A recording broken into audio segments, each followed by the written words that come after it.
সবার দেবতা তুমি, আমার প্রিয়, এই শুধু জেনেছি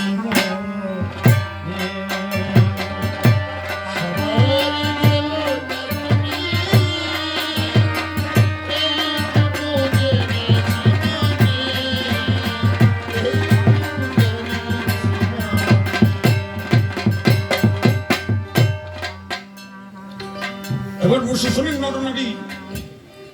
ডক্টর মহানন্দ ব্রহ্মচারী উনি গেলেন প্রকাশ করি, কোটি জীবের মধ্যে থাকবে একজন জ্ঞানী,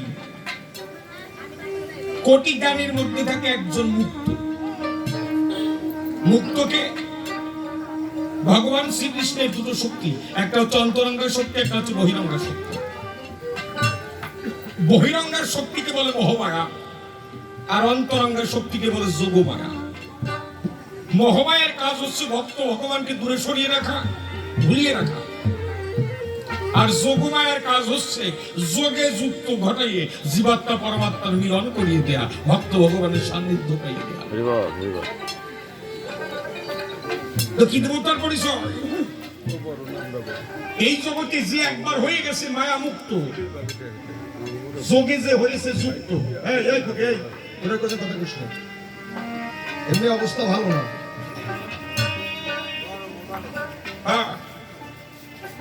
যে হয়ে গেছে মায়া মুক্ত, আর একবার যে ধ্যানে হয়েছে যোগে যুক্ত, বিষয় আসক্তের প্রতি তার মোহ থাকে না কত চল, ওই লোকটাই সংসার করি হরি, মুখে বলে হরি হরি, বৃন্দাবনের পথে করে গমন।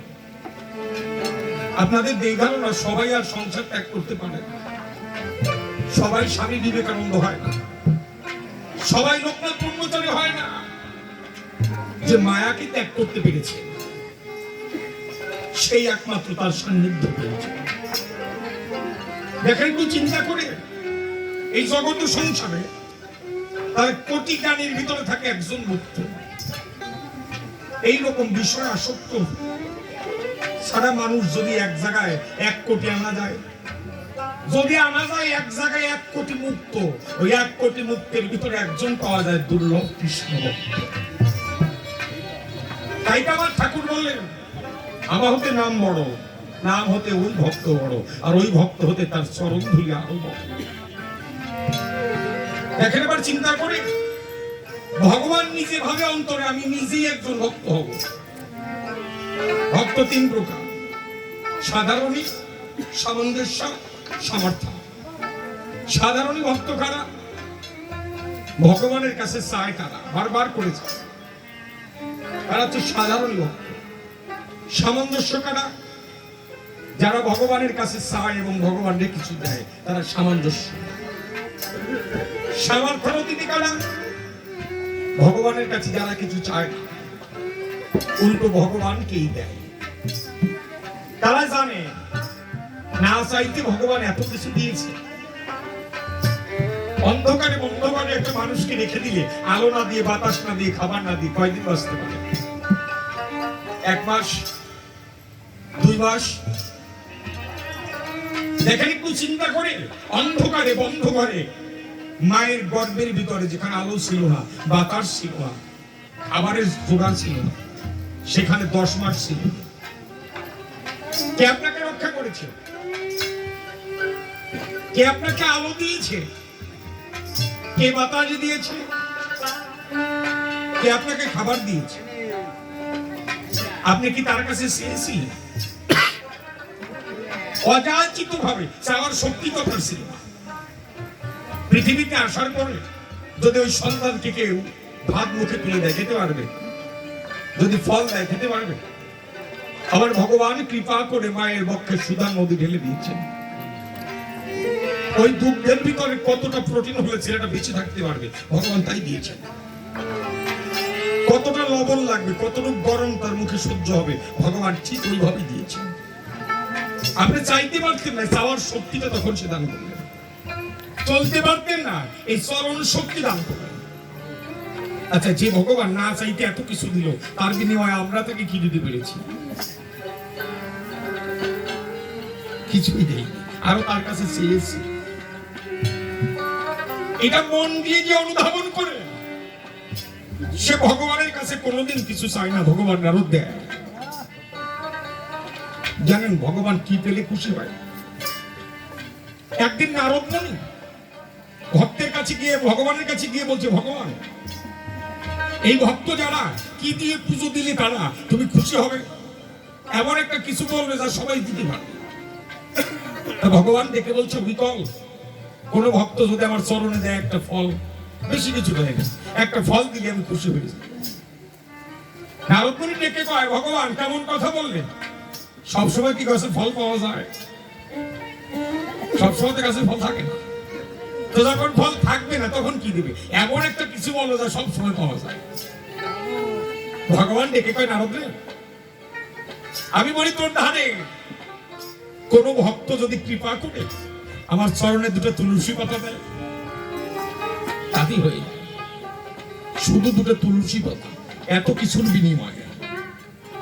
নারদ দিয়ে বলেছে, ধারণা ভগবান চিন্তা করো, সবসময় তো গাছে পাতাও থাকে না, সবসময় তো গাছে পাতা থাকে না।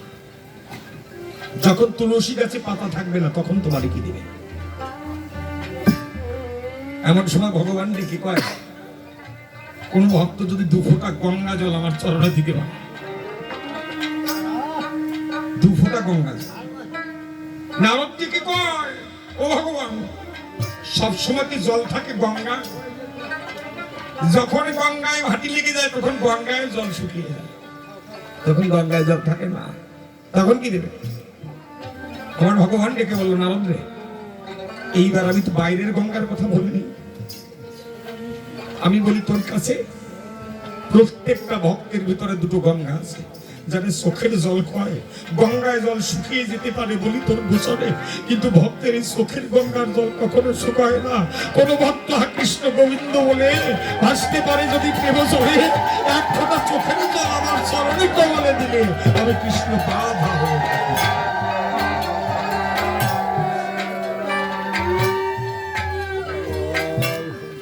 এইরকম ভক্ত পেয়েছিল বৃন্দাবনে শ্রীমতী রাধা ঠাকুরানী। প্রশাসনের নারী নরে এই রাধারানী কেমন ভক্ত হয়েছিল বিচারে চিন্তা করেন। তাই আপনাদের কাছে বলতে রাখবো না বাকি, বৃন্দাবনে ছিল 2টো পাখি, একটা হচ্ছে সুখ আর একটা হচ্ছে শাড়ি। এই সুখ শাড়ির দ্বন্দ্ব শুনে নিয়েছেন সবাই, সুখ শাড়ি দ্বন্দ্ব করে বসে শুনেন নারী নরে। এই 2টা দ্বন্দ্বের ভিতরেই আমরা পছন্দ করে নিতে চাই। সুখ এই জগতে পুরুষ মানুষ যারা, পুরুষের পক্ষে টানে তারা, আর নারী যারা হয় তারা তো নারীর বসেই কথা কয়। সুখ করে কৃষ্ণ নাম, যাতে জীবের হয় কল্যাণ, শারীর আধার গুণগান করে দুনিয়ায়। দেখেন একটু চিন্তা করে, এবার সুখ বলতেছে শাড়িকে দেখে অধরে। সুখ বলে আমার কৃষ্ণ জগতেরও গুরু, শাড়ি বলে আমার রাধা বাঞ্ছা কল্পতরু, না হলে কৃষ্ণ শুধু গুরু। শ্রীকৃষ্ণ গুরু হতে পারে বসে শোনেন নারী নরে, কিন্তু রাধারানী কৃষ্ণের অন্তর থেকে ভক্তের বাসনা পূর্ণ করে দেয়। তাহলে শুধু বলে আমার কৃষ্ণ জগতেরও গুরু, শাড়ি বলে আমার রাধা বাঞ্ছা কল্পতরু। শুধু বলে আমার কৃষ্ণ গিরি ধরেছিল, শাড়ি বলে আমার রাধা শক্তি সঞ্চারিল। আমার রাধারানী যদি শক্তি না দিত কৃষ্ণ গিরি ধরে রাখতে পারত না।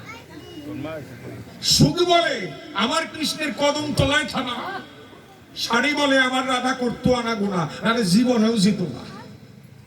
আমার রাধারানী যদি না যেত তাহলে কৃষ্ণও যেত না।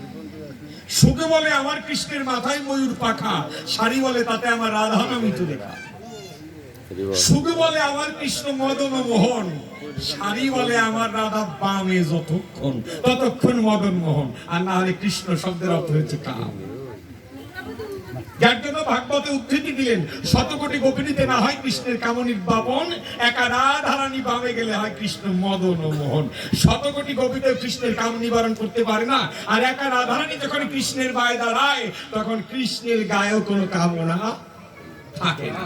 যিনি ভগবানের চিত্তকে আকর্ষণ করতে পারে রাধারানী, তাহলে বসে শুনেন নারী নরে এই কেমন চিত্ত আকর্ষণ করে রাধার। উনি যে বললেন না রাধার প্রণয় বিকার, এই বিকারটাকে বসে বসে শোনো। তাই একটা মূর্তি করতে হলে পরে, যে আমরা মায়ের মূর্তি করছি, এই মূর্তিটা করতে হলে পরে 3টা জিনিসের দরকার হয়। একটা হচ্ছে খড়কুটো, মাটি, রং।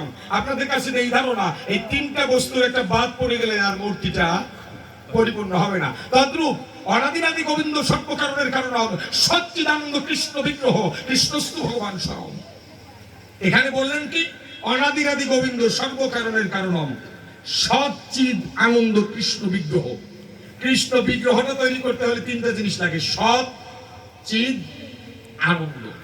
এই তিনটা নিয়ে হলো আমার শ্রীকৃষ্ণ। এই তিনটা কি? সৎ, এই সৎ অংশে সঙ্গিনী মানে সৃজন শক্তি, উনি সৃজন করতে পারে। সৃজনের ভার কিন্তু ব্রহ্মাকে দিয়েছে, তাও কিন্তু উনি সৃজন করতে পারে। কোথায়? এই শ্রীকৃষ্ণকে পরীক্ষা করার পরে ব্রহ্মা একদিন বৃন্দাবনে শ্রীকৃষ্ণের 9 লক্ষ ধেনু হরণ করে নিয়ে যায়। শ্রীকৃষ্ণ সঙ্গে সঙ্গে ইশারা করলো, আবার ওই রকম 9 লক্ষ নারায়ণ 9 লক্ষ ধেনু হইল।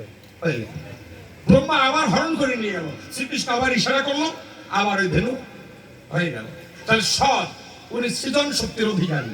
চিৎ শক্তির অর্থ হচ্ছে সঙ্গীত, জ্ঞান শক্তি। উনি সবার ভিতরে পঞ্চভূতে জ্ঞান রূপে বিরাজিত। আর আনন্দ হচ্ছে লাধিনী।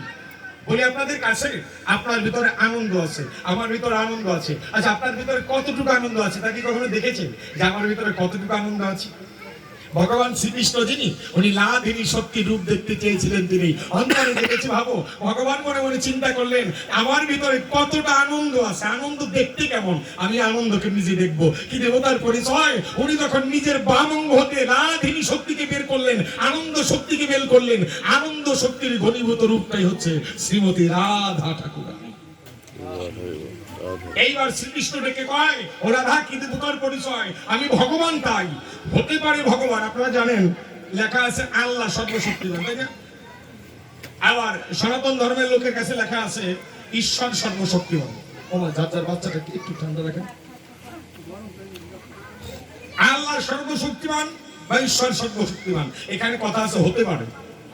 হতে পারে আল্লাহ বা ঈশ্বর সর্বশক্তিমান, কিন্তু বলি আপনাদের কাছে আল্লাহ বা ঈশ্বরের উপর একটা শক্তি আছে, সেটা হচ্ছে ভক্তের ভক্তি শক্তি।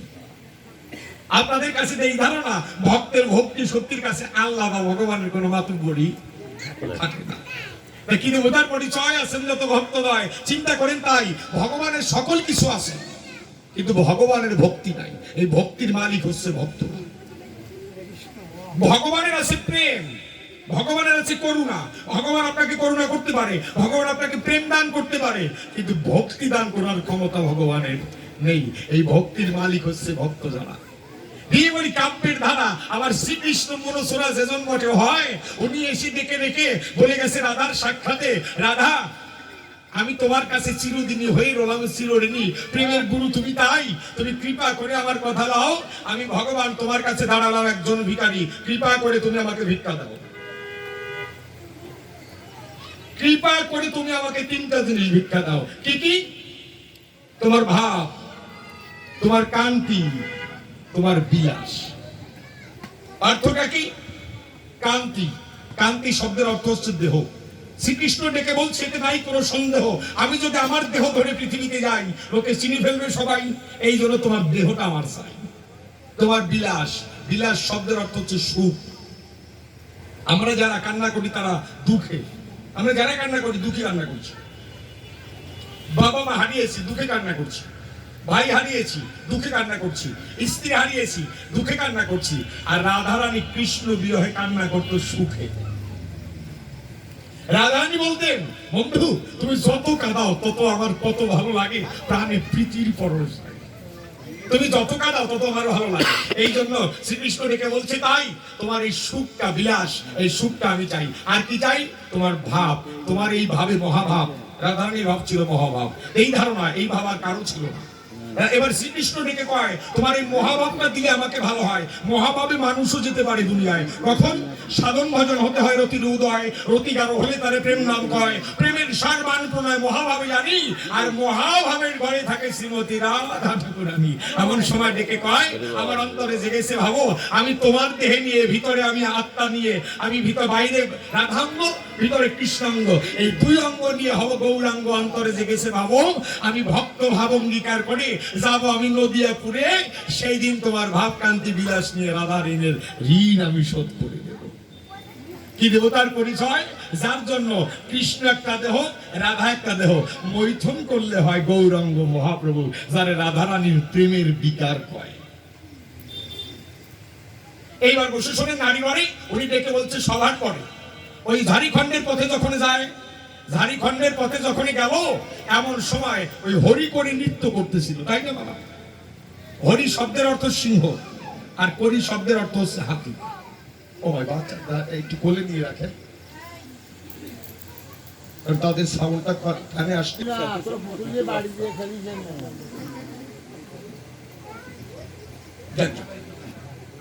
পুলিশ আনলে ওরা ফিরবি না। আচ্ছা আচ্ছা, এই কাকে, তোকে বাম্মা কই? এই তোর মা কই? মা বলাই থাকেন ধৈর্য ধরে, এই কথাটা বলে যাবো ইসলাম শাস্ত্রের ভিতরে। উনি ডেকে বললেন আপনাদের কাছে তাই। এবার ঝাড়িখণ্ডের পথে যখন গেল, তখন হরি করি নৃত্য করেছিল, মানে হাতি, সিংহ, ঘোড়া, সমস্ত প্রাণীরা নৃত্য করেছিল। এইটা কার গুণে? এইটা কি তোমার গুণে, নাকি নামের গুণে, নাকি জায়গার গুণে? বলে আপনাদিকে ধামে এই জগতে যা কিছু হয় তা একমাত্র পরিণাম আমার হরিনাম। সকল কিছু হরিনামের গুণে হয়, এটা আপনাদের কাছে এই ধারণা। আবার নাম করার মতো না করলে, আমরা নাম করলে তো বিড়েরও কানবে না। নামের মধ্যে নামি যখন নামে, দুনয়ন হতে নামে, তখন নামে নামি নামে। আমি এই ধারণা, নামের মধ্যে না নামলে কখনো নামেও জগৎ সংসারের নামে না। কেমন করে? এইবার পেটে পড়ি নামে, হরি করি নৃত্য করে একমাত্র আমার হরি নামে। হরিনাম কেমন করে করতে হয়? শ্বশুরের নামে নামে এইবার যাচ্ছি প্রকাশ করে, দেখেন আমরাও নাম করি, কিন্তু আপনাদের কাছে এই ধারণা আমাদের নামে তো বিড়াল কুকুরও কাঁদে না। মহাপ্রভু নাম করতো, ওই নামের মধ্যে হিংস্র প্রাণী হিংসা হয়ে যেত। কি দেবতার পরিচয়!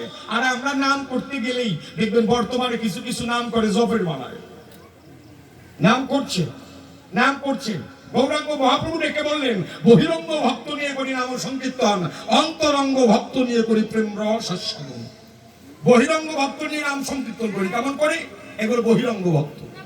বহিরঙ্গ ভক্ত কেমন হয়? দেখেন ওরা নাম করতেছে দুনিয়ায়, হরে কৃষ্ণ কৃষ্ণ কৃষ্ণ হরে হরে, হরে রাম রাম রাম হরে হরে, হরে কৃষ্ণ কৃষ্ণ কৃষ্ণ হরে হরে। ও বৌমা, গরুরে বান্ধ নাই, হরে রাম রাম রাম হরে হরে। ও বৌমা, হাঁস মুরগির বাচ্চা করে না, শিয়ালে নিয়ে যাবে। ও বৌমা, ছেলে খাইতে মরি গেল, দুধ দাও। আপনাদের কাছে এই ধারণা, এইভাবে নাম করলে হরি করে জীবনেও কাঁদে। এ বাস্তব কথা বাবা। কিন্তু বোধার পরিচয় যদি তোমার মন বাইরের ভিতরে নয়। আর বর্তমানে কিছু কিছু নতুন নতুন বাবা ভালো ভালো সাধু আছে, আমার মতো সাধু। কি দেবতার পরিচয়? ওরা নাম করে, নাম করে আবার এই পাশ দিয়ে গুণি রাখে মালায়। বাইরে একটা মালা আছে না, মালা ঝুলতেছে, গুণি রাখতেছে। মানে চালাক ভক্ত। ভগবান যদি কম গুণে দেয় তো গুণে ঠিক রাখে। ওই আর এক দল, আর এক দল, আর এক দলের মানুষ আছে বলে আপনাদের কাছে ওরা যন্ত্র কিনে নিয়েছে, ওই চাপ দিলে খটস খটস করে শব্দ হয়, গুণে দেয়। আপনাদের কাছে এই ধারণা, এই নাম করলে বাবা কুকুর বিড়াল তো দূরের কথা, নিজের কিছু হবে না। আর বাস্তব কথা। এইবার আছেন মুসলমান ভাই, আপনাদের কাছে জানাই কিন্তু উতার পরিচয়। একদিন হযরত আলীর গায়ে বাণ বিদ্ধ হয়। হযরত আলীর গায়ে যখন বাণ বিদ্ধ হলো, বসে শোনেন বিজ্ঞ হলো, যুদ্ধে বাণ বিদ্ধ হলে পরে এখন ওই বাণটা, তখন তো তীর ধনুকে যুদ্ধ হতো, ওই তীরটা এমন কায়দায় ঢুকে গেছে ভাই, আর বের হচ্ছে না। দিনের নবী হযরত মুস্তাফা যেজন ছিল ডেকে বললো, এখন বাণ ধরে কেউ টান দিও না, যখন বাণ ধরে টান দেওয়ার দরকার হবে আমি বলে দেবো। তবে বসে শোনেন বিজ্ঞ হলো, আলী যখন নামাজে দাঁড়ালো, যখন সেজদায় পড়ে গেছে বলে আপনাদের কাছে দিনের নবী ডেকে বলছে এখন বাণ ধরে টান দাও। বসে শোনেন বিজ্ঞ দল, দুই তিনজন বাণ ধরে টান দিয়ে বের করে ফেললো। কখন গা থেকে বাণ বেরিয়ে গেছে ভাই, আলী একটু ঠিকও পায় নাই। যদি নামাজে দাঁড়ালে পড়ে তোমার বাইরের কথা মনে পড়ে, আমি এই ধারণা সারা জীবন নামাজ পড়লে তাতে কোনো ফল কোনোদিন, যদি তোমার বাইরের কথা মনে। এইবার দেখেন নারীর অনেক, আপনাদের কাছে করি প্রকাশ, এই নাম করেছিল হরিদাস। হরিদাস ঠাকুর সেজন্য হয় কিন্তু তার পরিচয় লক্ষ হীরা বেশ্যা গিয়েছিল হরিদাস ঠাকুরের কাছে, যে ওর সাধনা যদি ভুলানো যায়।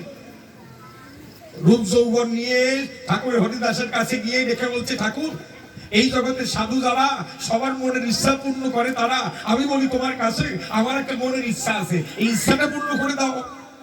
হরিদাস ঠাকুর ডেকে কয়, তোমার মনে কি ইচ্ছা আছে? বলে, আমার অন্তরে জেগেছে বাবা তোমার সঙ্গে একটু প্রেমালাপ। দেখছেন সাধুর কাছে ইচ্ছা করার জায়গা পাই না, তোমার সঙ্গে একটু প্রেমালাপ করবো। হ্যাঁ, আপনাদের কাছে এই ধারণা সাধুর সঙ্গে ছাড়া প্রেম করা যায় না। আমি ভালোবাসার কথা বলি না, আমি প্রেমের কথা বলছি। এই প্রেমের কথা কেমন আপনাদের কাছে সত্য করে বলি তেমন, একমাত্র সাধুর সঙ্গেই প্রেম করা যায়। কিসে? এই প্রেম করেছিল চণ্ডীদাস, এই দেবতার পরিচয়। চণ্ডীদাস রজকিনীর আশায় 12 বছর বর্ষী হয়। আপনাদের কাছে বলি খুলে, প্রেম করতে হলে তার 12 বছর বর্ষী হইতে হয়। 12 বছর, একদিন কমও না, একদিন বেশিও না। এই 12 বছর বর্ষী বাইলে পরে এই বর্ষিতে ঠোক দেওয়া যায়। কোন বর্ষিতে? 12 বছর। ওই আপনাদের পাশে আমার দেহের বাইরে 12 আঙ্গুল শ্বাস, ভিতরে 12 আঙ্গুল শ্বাস। বর্ষিতে পাততে হয় কোথায়? লালন ফকির গানের মধ্যে লিখে বললেন, ধরো চোর হাওয়ার ঘরে ফাঁদ পেতে, সেটি সামান্য চোরা ভর্তি করে কাঞ্চিতে, ধরো চোর হাওয়ার ঘরে ফাঁদ পেতে। সেই চোরকে ধরতে গেলে হাওয়ার ঘরে ফাঁদ পাততে হয়। যার জন্য কোরআনে বলেছে, লাকাত জাকুম রাসূলুম মিন আনফুসিকুম। আনফাস শব্দের অর্থ বাতাস, বাতাসের ভিতরে প্রিয় হাবিব প্রতিনিয়ত যাতায়াত করে, তাই যে ধরো চোর হাওয়ার ঘরে ফাঁদ পেতে। দেখেন চিন্তা করে, এই জন্য 12 বছর উনি বর্ষী লাগে। 12 বছর বর্ষী হলে কি হয়? এই জগৎ সংসারে বাবা আপনি নাম যতই করেন বাবা, নামে কাজ না, নামে কাজ নয়। এর ভিতরে তোমার যোগ অভ্যাস করতে হবে, নামের ভিতরে তোমার প্রাণায়াম করতে হবে। দেখেন একটু চিন্তা করে, নাম তো সবাই করে, কথা না অসঙ্গত। আগে কি এত ঘন ঘন কবি গান এক নাম যোগ্য হতো? হতো না, এখন প্রায় বাড়ি বাড়ি হয়। কিন্তু মানুষকে মানুষ হয়েছে, মানুষ তো অমানুষ বেশি হয়ে গেছে। আমি এই ধারণা বাবা শুধু নামে কাজ হবে না, নামের ভিতরে তোমার প্রেম থাকতে হবে, ভক্তি থাকতে হবে, যোগ থাকতে হবে। কেমন করে? কি দেবতার পরিচয়। এই জন্য দেখবেন ওই চণ্ডীদাস 12 বছর বর্ষী হয়। 12 বছর কেন? বাইরে 12 আঙ্গুল শ্বাস। যদি কারো বাইরে বাড়ে সে আস্তে আস্তে অকালে মরে, আর যদি কারো ভিতরে বাড়ায়, বাইরে কমায়, সে আমার ভগবান দর্শন হয়। কেমন করে? এখানে আপনি বসে আছেন বিজ্ঞানীরা এই ধারণা, আপনি এক চিত্তে বসে থাকতে পারছেন না, কেননা আপনার এই শ্বাসটা ঠিক নাই। এই জন্য সাধকরা বললেন, এক আঙ্গুল যদি কেউ কমাতে পারে তখন সে এক নিরিখ ধারণ করে। এই একভাবে যে বসে থাকবেন, একভাবে তার ধ্যান করবেন, যতক্ষণ পর্যন্ত দিয়েছে শাস্ত্রের সিদ্ধান্ত, এক আঙ্গুল কমানো না যাবে সেই পর্যন্ত এক নিরিখ ধারণ করা যাবে না। এই জন্য শাস্ত্রে বলেন, এক আঙ্গুল কমাতে পারলে এক নিরিখ ধারণ করে, 2 আঙ্গুল কমালে দ্বিধাদ্বন্দ্বের জয় হয়। এই দ্বিধাদ্বন্দ্ব কারে কয়? বাবা আমার মনে, আপনার মনে মাঝে মাঝে প্রশ্ন জাগে, আসলে কি ঈশ্বর আছে? আসলে কালী কি ঈশ্বর? আসলে রাম কি ঈশ্বর? আসলে কৃষ্ণই কি ঈশ্বর? নাকি হরিচাঁদ ঠাকুর ঈশ্বর? ঠিক আছে, জায়গাটা প্রশ্ন না।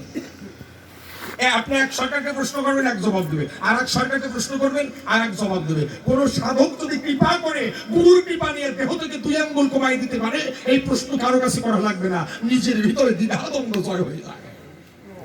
তখন রামকৃষ্ণ পরমহংসদেবের মতো হতে হয়। রামকৃষ্ণ পরমহংসকে স্বামী বিবেকানন্দ প্রশ্ন করেছিল, ও ঠাকুর তুমি মসজিদে গেলে, মন্দিরে গেলে, গির্জায় গেলে, তুমি কোন জায়গায় গিয়ে কি রূপ দর্শন করেছো? ঠাকুর পরমহংসদেব দেখে বললেন, আমি মন্দিরেও যাকে দেখেছি, মসজিদেও তাকে দেখেছি, আমি গির্জায় গিয়েও সেই রূপ দর্শন করেছি।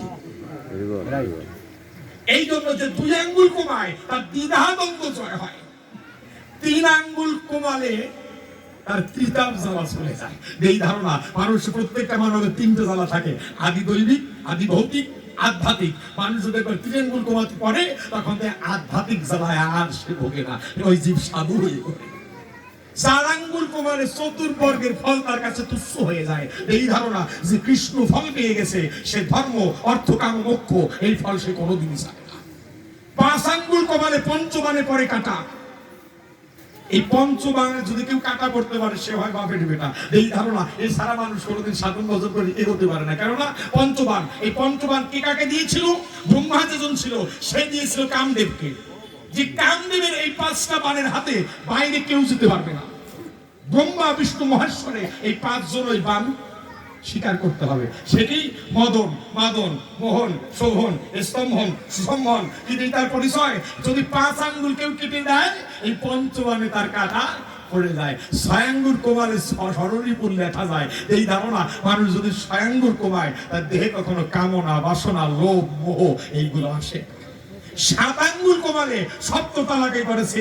আমি বলি আপনাদের ধারে মানব দেহে সপ্ততালা।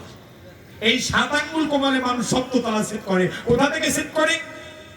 কোথা থেকে সেট করে? এই লাকিনী নামক নারীর শিরে জীবাত্মা বসত করে। বসে শুনি নরনারী, আপনাদের কাছে প্রকাশ করি লাকিনী নামক নারীর শিরের ভিতরে ওই পুচ্ছটাকে মুখে দিয়ে লাকিনী শক্তি হয়। ওই লাকিনী শক্তির ভিতরে আছেন বিজ্ঞ নারী নরে জীবাত্মা বসে আছে সুনিশ্চয়। আমি তো এই ধারণা, সারা জীবন নাম করলেও শাস্ত্রে দিয়েছে সিদ্ধান্ত, যেই পর্যন্ত জীবাত্মাকে মুক্তি দেওয়া না যায়, ওই পর্যন্ত বাবা মানুষ কোনোদিন মুক্তি পায় না। এই জন্য দেখবেন আমরা যখন মাঝে মাঝে কৃষ্ণ নাম করি, হরিনাম করি, তখন এই 2 বাহু প্রসারিত করি। তাই না? কেন করি? ডক্টর মহানন্দ ব্রহ্মচারী উনি বললেন, মানুষ যখন 2 বাহু প্রসারিত করে, তখন এই লাকিনী নামক নারী আশীর্বাদ টান খায়। টান খেলে কৃষ্ণ নাম করলে, হরিনাম করলে, ওই হরিনাম কৃষ্ণ নাম জীবাত্মার কর্ণকুহরে যায়। এর আগে জীবাত্মা নাম পায় না। কি দেবতার পরিচয়? এইবার দেখেন 7 আঙ্গুল কোমালে কি হয়?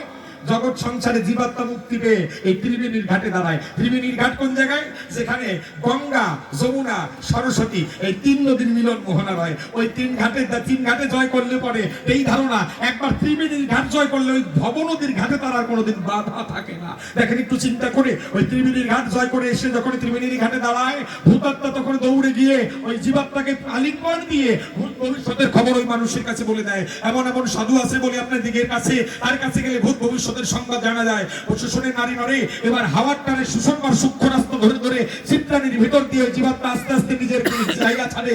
আস্তে আস্তে যখন সুষমবার ভিতর দিয়ে যায়, কিন্তু বোধহয় পরিচয় বিপল পদ্মে 2টে পাপ নিয়েছে বলে আপনাদের কাছে, 2টা পাপড়ি কেটে বলি আপনাদের নিকটে, যেদিন পরমাত্মার সঙ্গে জীবাত্মার মিলন হয়, প্রশাসনের বিজ্ঞ দলাও নিজের ভিতরে না কৃষ্ণ এলো, ওই জীব নিজে আমিতে পরিণত হয়ে যায়।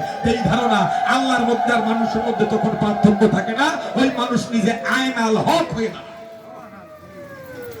ওই মানুষ আয়নাল হক। এবার 8 আঙ্গুল কোমালে অষ্টপাশের জ্বালাও চলে যায়। বৃন্দাবনের গোপী যারা ছিল, আবার গোবিন্দ বস্ত্র হরণ করেছিল। কেন করেছিল? লজ্জা, ঘৃণা, ভয়, জাতি কুলমান যা থাকতে গোবিন্দের চরণে সম্বল করা যায় না। 9 আঙ্গুল কোমালে নববিধার ভক্তি হয়। 10 আঙ্গুল যদি কোমায় কোনো জন, এই দিব্য চোখে দিব্য মূর্তি করে দর্শন। 12 আঙ্গুল একবার যে কমিয়ে ফেলেছে ভাই, জীব গিয়ে সহস্রারে বাস করে, ওই জীবের আর জগৎ সংসারে আসা যাওয়া নাই। এই 12 বছর যদি কেউ বশী পায়, তবে সে প্রেম করার সুযোগ পায়। 12 বছর বশী পেয়েছিল কে? চণ্ডীদাস। এই 12 বছর বশী পাওয়ার পরে কি দেবতার পরিচয়? এমন সময় রজকে নিয়ে এসে ডেকে কয়, ঠাকুর, ও ঠাকুর, সত্যি একটা কথা কও, তুমি যে 12 বছর বর্ষি পাও, এই বর্ষি থেকে কিছু পাও? কিসের কথা করছে? এবার ঠাকুর চণ্ডীদাস ডেকে কয়, 12 বছর পরে বর্ষিতে একটা ঠোক দিল এই সময়। বাবা ইশারা বোঝা গেছে না? আরে কি করছে? এই আরে ঠেলে কথা কয়, মায়ের একটু ভালো লাগে। আরে ঠেলে কথা কয়, মন্দ বলি না, ওটা কথা না বলে বোঝানো যাচ্ছে না। আমাদের অঞ্চলে আছে এই যে সোয়াত একটা মানুষ, সোয়াত মানুষ দেখছেন তো? বামন ভট কয়, ভানবীর কয়, তো মন্দ বললেন না কেউ। ওই সোয়াত মানুষ বিয়ে করছে 3.5 থাকবে, কপালে চড়ছে তাই। এখন মানে ওই ছোট মানুষের বিয়ে করছে 5 বছর হয়ে গেছে, কিন্তু মনের একটা দুঃখ গেল না। সেটা হচ্ছে জীবনে কোনোদিন বউরে একটা কিলো দিতে পারলো না। এইটা হচ্ছে দুঃখ, মানে পিঠ তো নাগাল পাওয়া যায় না। আরে বাবা চুল আনতে যায়, এই কত সময় বউ কি দাঁড়ায়, বউ বাইকে যায়, চুল আনাটাই ভালো হয়ে গেছে। কিন্তু ওটার পরিচয় বলে আপনাদের কাজ, একজন বউকে বটির উপরে বসে খুব কিছু কই মাছ খাটো মানুষ চিন্তা করে, এই তো সময় বয়ে যায়। আর দেরি করে নাই, তাড়াতাড়ি পিছনে গিয়ে 2-3 কিলবে দিয়ে দৌড় দিছে। আর বউ যখন ফিরে তাকাইছে, বাবা দৌড় না দিয়ে উপায় আছে। ওই বউ যদি হাত ঘুরিয়ে তাকায়, তাহলে হাতের বাড়ি লাগবে, সক্কা হয়ে যাবে না? ছোট স্বামী এখন বউ ঘুরিয়ে দেখায়, কিল দিয়ে দৌড় দিছে। এমন সময় চিন্তা করে, আমার স্বামী তো মারছে যখন, ওরা তো মারা যাবে না, এক কাজ করি, কথা নয় অসঙ্গত, আগে কিন্তু আমাদের প্রত্যেকের ঘরে শিকে থাকতো, এই শিকে কি দড়ি দিয়ে তৈরি করতো উপরে, ওই ওই ভাত তরকারি ওর উপরে রেখে দিল। ঠিক আছে। তো লম্বা বউ সেজন ছিল শিকের উপরে, ভাত তরকারি উপরেটা রেখে দিল। ওই ছোট স্বামী স্নান করে এসে দেখতে পারে ভাত আছে এত উপরে, ওই জায়গায় টুল নিয়ে দাঁড়ায় লোকা যাবে। খাটো মানুষ তো পুরুষ মানুষ, রাগ হয়ে শুনে দিস আর এখন বউ চিন্তা করে যে স্বামী যখন রাগ হয়ে শুয়ে হয়,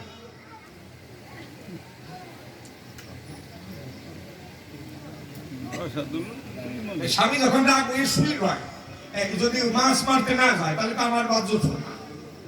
এই স্ত্রী চিন্তা করে যে স্বামী আমার দুটো কিল দিছে, তো বের কত পাইনি, ছোট হাতের কিল বেতা হয় না। না না না, ছোট থেকে ছোট স্বামী।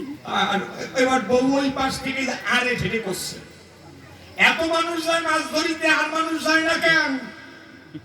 কানে কইছি ঠিক পায় না, এত মানুষ যায় মাছ ধরিতে মানুষ যায় নাই কেন? ওই খাটো মানুষ চিন্তা করে তো আমারই কর, খাটো মানুষ বলতেছে ওই ঘর থেকে মানুষ যাবে মাছ ধরিতে, বাপ্পা কি দেয় না কেন? বাপ্পা কি দেয় না কেন? ওই পাশে তো বউ করছে শিকের উপরে ভাত আছে, মাগি খায় না কেন? এই পাশে টাকা খাট্টা খুট্টা মানুষ শব্দ লাগাল হবে কেন? ওই পাশে টাকা খাট্টা খুট্টা মানুষ তো বউরি মারে কেন? মানে এই যে আরে ছেলে কথা, চণ্ডীদাস যেজন ছিল ডেকে বললো 12 বছর পরে এই মাত্র বর্ষিকে ঢোক পেয়েছি। এমন সময় রজকিনী ডেকে কয়, যদি মনে করো মাছ ধরা দেয় কথা নিও, রাত 12টার পরে আমার ঘরে যেও। কি দেবতার পরিচয় আছেন যত ভক্তদয়, ওই রাত 12টার পরে চণ্ডীদাস রজকিনীর ঘরে যায়। বসে শোনেন বৃক্ষ দল, রজকিনীর ঘরে যখনই গেল এমন সময় বাহির থেকে দরজায় ডেকে বলছে চণ্ডীদাস, ও রজকিনী আমি চণ্ডীদাস এসেছি, কথা নাও, দরজা খুলে আমাকে ভিতরে নাও। এমন সময় ভিতর থেকে রজকিনী ডেকে কয়, ও ঠাকুর তুমি কি দীক্ষা নিয়েছো? তুমি কি দীক্ষা নিয়েছো? চণ্ডীদাস ডেকে বলে, তাই আমি দীক্ষা নেই নেই। রজকিনী দিল ধারণা অদীক্ষিত মানুষের সঙ্গে কোনোদিন প্রেম হয় না, দীক্ষা নিয়ে এসো যাও। তো দীক্ষা নিয়ে এলো, দীক্ষা নিয়ে আসার পরে কি দেবতার পরিচয়, চণ্ডীদাস দিতে কয় আমি দীক্ষা নিয়ে এসেছি। রজকিনী ডেকে বললো, তুমি কি উপাসনা তত্ত্ব জেনেছো? উপাসনা জেনেছো, শিক্ষা নিয়েছো? বলে না তো নেই। বলে উপাসনা না জানলে তো তুমি প্রেম সম্পর্কে বুঝবেই না। যে উপাসনা জানে না সে প্রেম জানে না। উপাসনা নিয়ে এসো।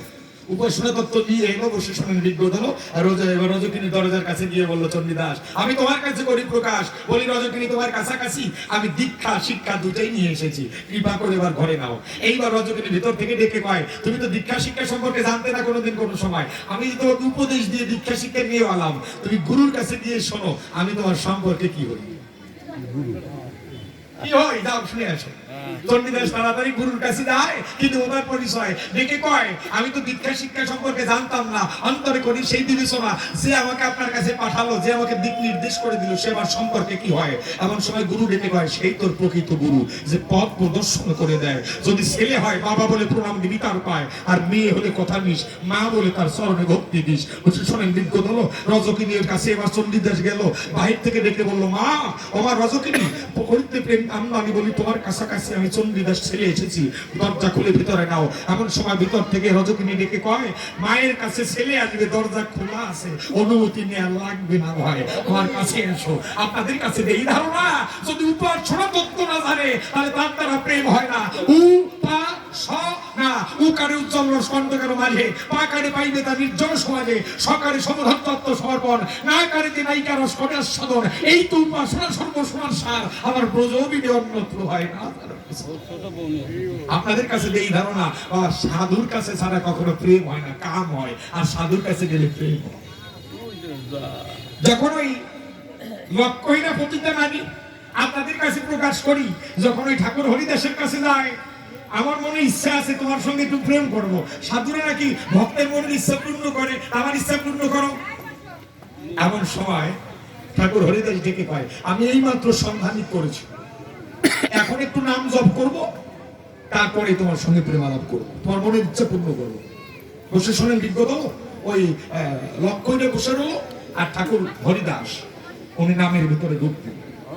নামের ভিতরে যখন ডুব দেয়, লক্ষ্য এরা দেখতে পায় নাম করতেছে, চোখের জল ধরছে, কোন সময় যেন সকাল হয়ে যায়।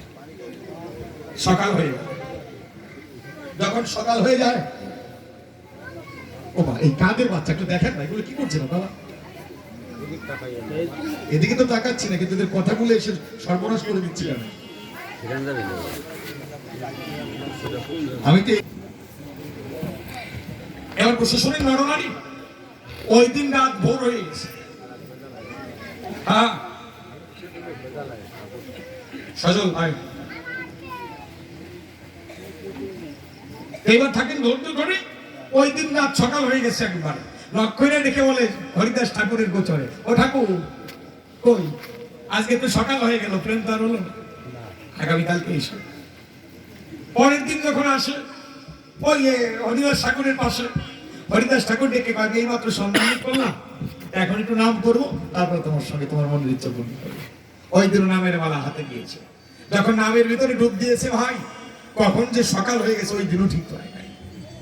দেখেন এবার চিন্তা করে, পরের দিন লক্ষ্য হয়ে চিন্তা করে, আমার এই ভালো সাজগোজ বোধ আমার পছন্দ হয় না, আমি একটু সাধারণ পোশাকে যাই। লক্ষ্য হয়ে সাধারণ পোশাকে, সাধারণ পোশাকে আসার পরে বিজ্ঞ নারী অনেক, আজকে ঠাকুর একই কথা বললো যে আমি এই মাত্র সন্ধান করলাম, এখন একটু নাম করব, তারপরেই তোমার মনের ইচ্ছা পূর্ণ করবো। আজকে লক্ষ্য করে রেখে বলছে, ঠাকুর দাঁড়াও, আগে আমার সঙ্গে কথা কও। কথাটা কি? আমি প্রত্যেকদিন দেখতে পারি তুমি যখন নামের মধ্যে ডুবে যাও, তখন তোমার সময় জ্ঞান থাকে না, রাত ভোর হয়ে যায়। তো তোমার এক নাম করতে যদি রাত লাগে, এক কাজ করো, তুমি কৃপা করে তোমার নামের মালাটা আমাকে দাও, আমি তোমার হয়ে জপ করে দিই। গৌরাঙ্গ মহাপ্রভু বললেন, নামে রুচি জীবে দয়া বৈষ্ণব সেবন, ইহা হইতে ধর্ম অন্যায় সনাতন। এই যে নামে কেবল তার রুচি আসলো, তোমার নামের মালাটা আমাকে দাও, আমি তোমার হয়ে জপ করি। আজকে হরিদাস ঠাকুর ডেকে বললো, এই তো তোর প্রেমের সময় হয়েছে, এই তো তোর প্রেমের সময় হয়েছে, আয় নে নামের মালা নেই। লক্ষ্য করে ডেকে কয়, ঠাকুর একটা কথার জবাব দেবে কি? এই 2 দিন আমি খেয়াল করলাম, তুমি চোখ বন্ধ করে না কৃষ্ণ নাম করো, আর চোখের জলে ভাসো। তুমি কি চোখ বন্ধ করে কাউকে দেখতে পাও? কোন রূপ কি তুমি দেখতে পারো? তুমি বলো না, ওই নাম করলে আমি কি ওই রূপ দেখতে পারবো? হরিদাস ঠাকুর ডেকে কয়, হ্যাঁ, আমি আশীর্বাদ করলাম, এই নামে আমি যে রূপ দেখি তুইও সেই রূপ দেখতে পারবি। কি দেবতার পরিচয়? যখন কানে নাম দিয়ে দেয়, লক্ষ্য হয়ে যেদিন ছিল, যখন কৃষ্ণ নামে ধরে টান দিল, দেখতে পারে রাধা কৃষ্ণ হয়ে নামের মধ্যে নয়, নামে দিয়েছি নামের ভিতরে কথায়। লক্ষ্য হয়ে ডেকে দিল ধারণা, ঠাকুর ওই রূপ একবার দর্শন হয়ে গেলে মানুষের এই রূপে মন বসে না। একবার যদি কৃষ্ণ নাম করে,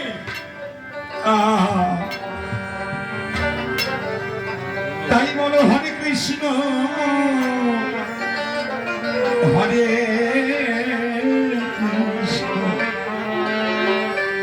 কৃষ্ণ কৃষ্ণ হরে রাম, হরে কৃষ্ণ হরে কৃষ্ণ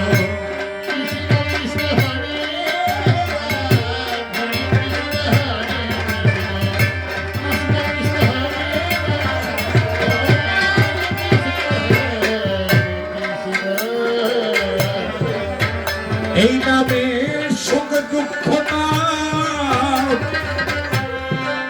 যাবে দূরে, সুখ দুঃখ না, নামে সুখ দুঃখ না যাবে দূরে, জপরে মন অবিরা।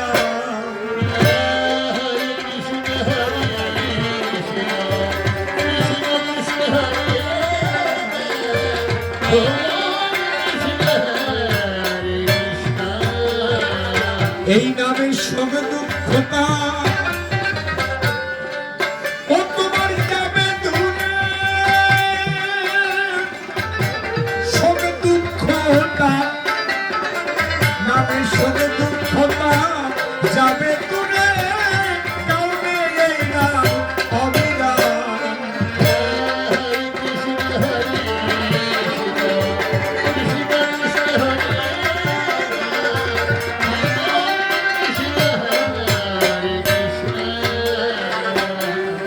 এই নামের সবে দুঃখটা হবে যাবে দূরে, কারণে এই নাম অবিরাম। এই কৃষ্ণ নাম অবিরামে করতে হয়। কেমন একটা সত্য কথা না বললেই নয়, আমার নিজেরই দাবি। সম্রাট হয়ে বলছি, শুধু তার দুটো নৌকা আছে, তো দুটো নৌকা দিয়ে জল ওঠে, একটা বেশি ওঠে একটা কম, দুটো দিয়ে জল ওঠে।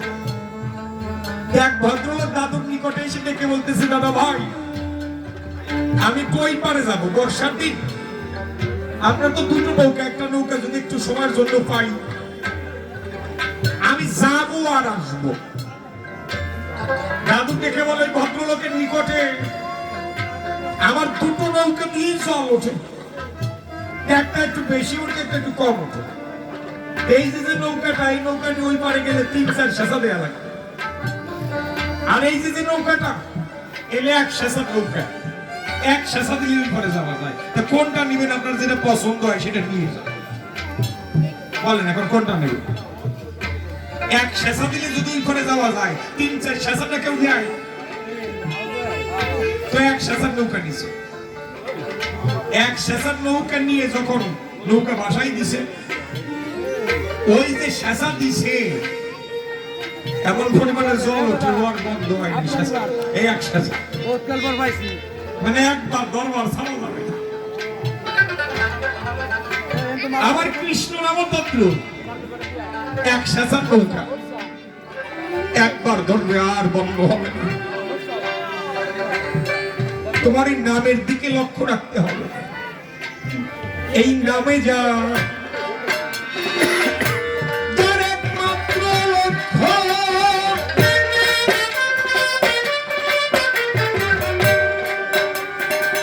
অবলক্ষণমতি তার উপলক্ষ, অবনামে যারে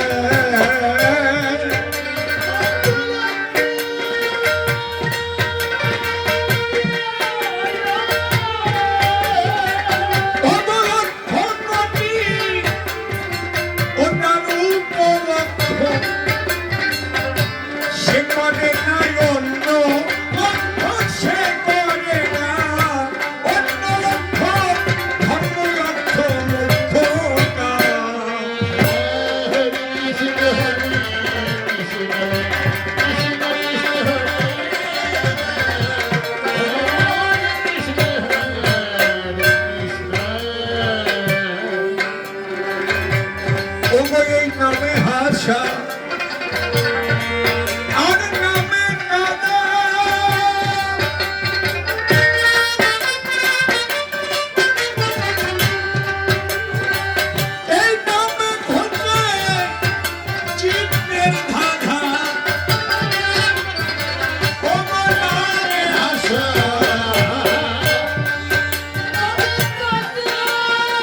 পুরা আরে কুম্ভকারী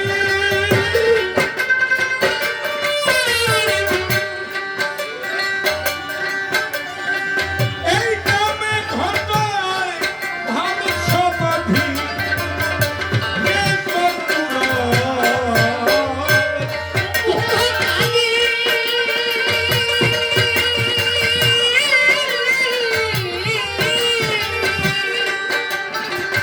এই নামে ঘটায় ভাবের সমাধি নামে কালের কাল হয় সালতাবাদী কালের কাল হয় সালতাবাদী এই হরি নাম হয় করি না হরে কৃষ্ণ কৃষ্ণ কৃষ্ণ হরে রাম হরে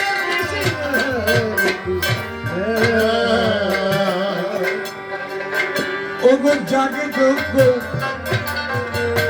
আমি কর্মের বাঁধন মরণে নামে না কাঁদন ওগো জাগে যোগ্য ও কর্মের কথা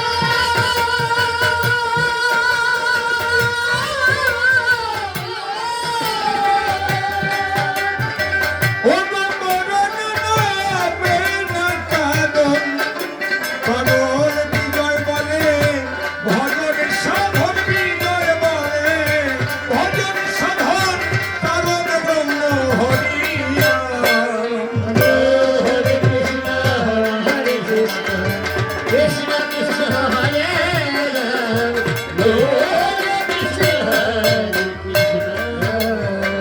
এইবার ডেকে বলেছে সবার কাছে গো চিন্তা করেন তাই এই নাম নিলে যদি কলিজীব মুক্তি পাবে ভাই তবে পশু পাখি জীব জন্তু যারা আছে যারা নাম করতে নাহি বটে পারে তাদের মুক্তি হবে কেমন করে বলো সবার পরে যারা পশু পাখি আছে যারা তো এই নাম করতে পারে না বাবা তাদের নাম করতে হবে না আমার এই কৃষ্ণ নামের ধ্বনি যত দূরে যাবে তত দূর পর্যন্ত পশু পাখি কীট পতঙ্গ সব মুক্তি পেয়ে যাবে। তাইতে প্রভু বললেন হরের নাম হরের নাম হরের নাম বলবো কেমন কলৌ নাস্তব্য নাস্তব্য নাস্তব্য গতির অন্যথা আমাদের এক আমি করে যাব গান বসে বসে শুনে নিবেন আজকে যত হিন্দু মুসলমান তবে এই নাম ছাড়া গতি হবে না গো এবার চিন্তা করেন তাই তবে নামের মধ্যে তোমার ভক্তি থাকতে হবে বলেছে গৌর গোসাই উনি বললেন নামে রুচি জীবে দয়া বৈষ্ণব সেবন ইহা হইতে ধর্ম আর জানি নাহি সনাতন নামের রুচি তোমার নামের রুচি থাকতে হবে জীবে দয়া থাকতে হবে প্রত্যেকটা জীবকে সমান চোখে দেখতে হবে আরে বৈষ্ণবের সেবা দিতে হবে বাবা এটাই হচ্ছে ধর্ম কিন্তু আপনাদের কাছে এই ধারণা আমরা নামেও রুচি রাখি না নাম করি ভয়তে বলি এখন ভয় আছে তাই নাম করছি জীবে দয়া করি না দেখেন আপনার ছেলেকে আপনি যতটা ভালোবাসেন অন্যের ছেলেকে ততটা ভালোবাসেন না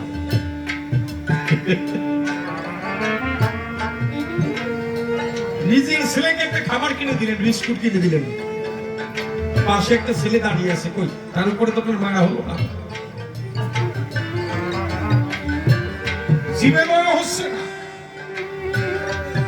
আমি তো মানুষের কথা বলছি ঠাকুর রামকৃষ্ণ পরমহংসদেব উনি করছে কি পায়েস দিয়ে লুচি খাচ্ছে। আগেকার মানুষ যারা ওই লুচি পায়েসে করাই খেত না, তো পায়েস দিয়ে লুচি খাচ্ছে। এমন সময় কুকুর দেখে পাশে বসে। ঠাকুর রামকৃষ্ণ পরমহংসদেব দেখে বলল, কি রে, ক্ষুধা লাগছে নাকি? আয় আমার কাছে আয়। তো কুকুর কাছে গেছে। এবার ওইখান থেকে একটু লুচি ছিঁড়ে মিষ্টান্ন দিয়ে কুকুরের মুখে তুলে দিচ্ছে। আবার ছিঁড়ে নিজে খাচ্ছে, আবার ছিঁড়ে কুকুরে খাচ্ছে, এক তালে। স্বামী বিবেকানন্দ রেগে উঠলো জোর দিল, বলে, ঠাকুর কেমন তোমার আচার বিচার? এক থালায় খাচ্ছ, সে যে কুকুর, ও তো কুকুর।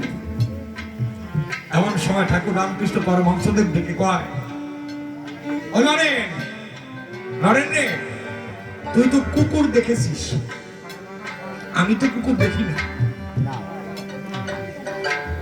আমি দেখি তোর ভিতরে যে পরমাত্মা আছে, আমার ভিতরে যে পরমাত্মা আছে, ওই কুকুরের ভিতরে সেই পরমাত্মা আছে, যার জন্য বেদে বলেছে সর্বং খলিতম ব্রহ্ম। ব্রহ্ম সব জায়গায় আছে, গাছে ব্রহ্ম, মাছে ব্রহ্ম, মানুষে ব্রহ্ম, প্রাণীতে ব্রহ্ম। এই জন্যই বলেছে সর্বজীবে দয়া, বহুরূপী সম্মুখে ছাড়ি কোথা খুঁজেছিস সব, জীবে প্রেম করে যেই জন সেই জন সেবিছিস। এই সাউন্ডটা ট্রাই করে না, যে জীবে প্রেম করে সেই ঈশ্বর। এরপরে কি করতে হবে? তোমার বৈষ্ণব সেবা দিতে হবে। কিন্তু আমাদের বৈষ্ণব সেবার ভিতরে একটু ভাগ আছে। কেমন? আমরা বৈষ্ণব সেবা দিলে দেখবেন কারো বাড়িতে হরিণ উঠতে না হয় না, ওই গৃহস্থ দেখবেন প্রণাম করে, সবাই প্রণাম করতে হয়। প্রণাম করার সময় দেখে যে এ আমার বয়সের সঙ্গে প্রণাম করা যাবে না, এর বাদ আরেকজনে করতে হবে। যত সময় আপনার ভিতরে জ্ঞান থাকবে তত সময় ভক্তি আসবে না।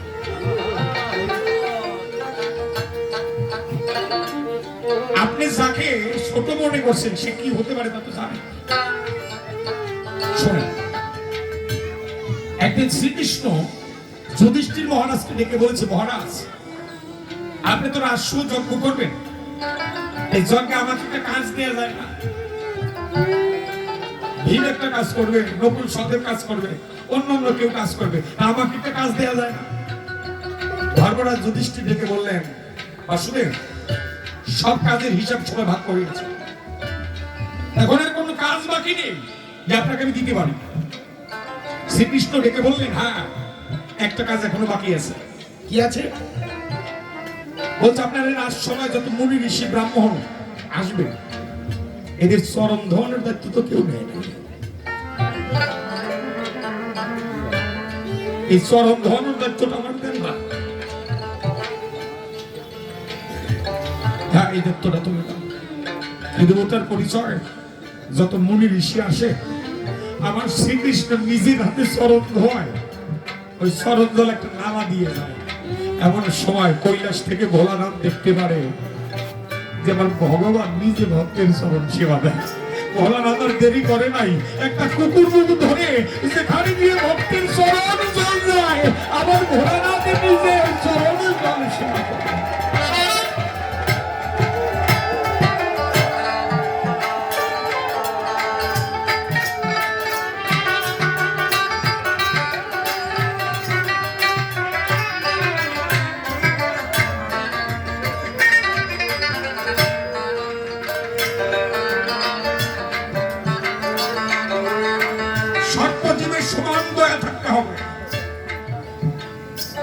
একদিন শ্রীকৃষ্ণ অর্জুনকে দেখে বলছে, অর্জুন বৈষ্ণব সেবা দিয়ে যদি হতে চাও সুশী, এখন একজন বৈষ্ণব আছে যার নাম রুহিদাস মুসি। ওই রুহিদাস মুসির বাড়ি যাও, তাকে নিমন্ত্রণ করে যদি তোমার বাড়ি আনতে পারো, যদি রুহিদাস মুসিকে দিয়ে বৈষ্ণব সেবা করাতে পারো, তবে তোমার বৈষ্ণব সেবা সার্থকতা হবে। তো বলি আপনাদের কাছে অর্জুন রুহিদাস মুসির বাড়ি গেছে, কিন্তু রুহিদাস মুসির বাড়ি গিয়ে মনে পায় না আনন্দ, যার পাশ থেকে আসছে মোরার পোষা গন্ধ। মুসি তো চামড়ার কাজ করে, এই সামনে বছর গন্ধ আসছে। এখন অর্জুন চিন্তা করে এই বাড়িতে তো টেকা বড় নাই, এত চারপাশে গন্ধ, নাক বন্ধ করে ধরেছে সেই সময়। একে বলছে রোহিদাস, আমি বলি তোমার পাশ, যদি আমার বাড়িতে যাও একটু বসলো সেবা নেব। এখন রোহিদাস চিন্তা করে ওর বাড়ি গেলে যে আমার কেমন আদর করতে তাদের আমি বুঝেই গেছি, ও আমার এখনই ঘৃণা করে।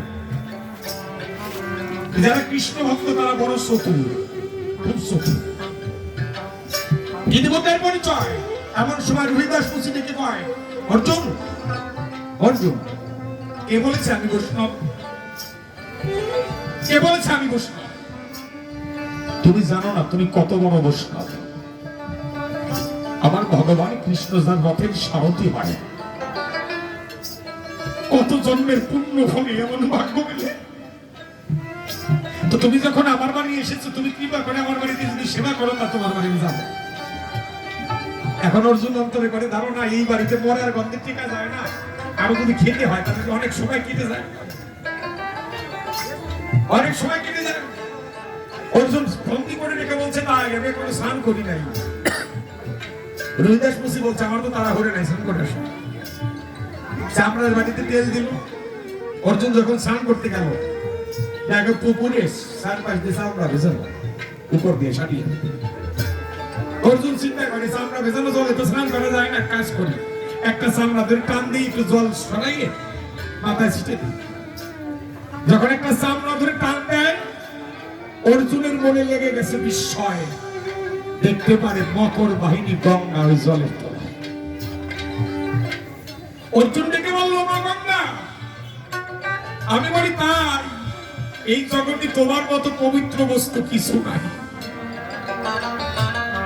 জানো না, কেউ যদি গঙ্গা নাম স্মরণ করে তার পাপ ধরে যায়, আর তোমার জলে যদি কেউ একবার স্নান করে তার জন্ম জন্মান্তরের পাপ থাকে। তাহলে আমার কাছে বলো খুলে, তুমি এত পবিত্র বস্তু কেন রোহিদাস মুসি এই পচা জলের তলে? গঙ্গা ডেকে বলল, অর্জুন, এই জগতের মানুষ যারা আমার বুকে পাপ তাপ দিয়ে যায়, বলি তোর কাছে বরাবরই এত পাপ কি আমি গঙ্গা সইতে পারি? আমি প্রভুর কাছে কান্না করলাম, প্রভু, প্রভু বলো জগদীশে, আমার গা থেকে এত পাপ যাবে কিসে? জগতের সব মানুষ তো আমাকে পাপ দেয়, আমার পাপ যাবে কোথায়? সেদিন ভগবান আমার কাছে এসে ডেকে বলল, গঙ্গা, এই জগতের মানুষ যারা তোমার বুকে পাপ দিবি না, তোমার গায়ে পাপ জমা হবে, কিন্তু যেদিন কোন সাধুগুরু বৈষ্ণবের শরৎ তুলে তুমি গঙ্গা পাবে, সেদিন তোমার সমস্ত পাপ দূর হয়ে যাবে। গঙ্গা ডেকে কয়, অর্জুন জানো, যখন আমি বসে থাকি গঙ্গা রোহিদাস মুসির আশায়, রোহিদাস কখন আসবে, আমি নিজে গঙ্গা নিজে হাত দিয়ে এই রোহিদাস মুসির শরণ ধরিব।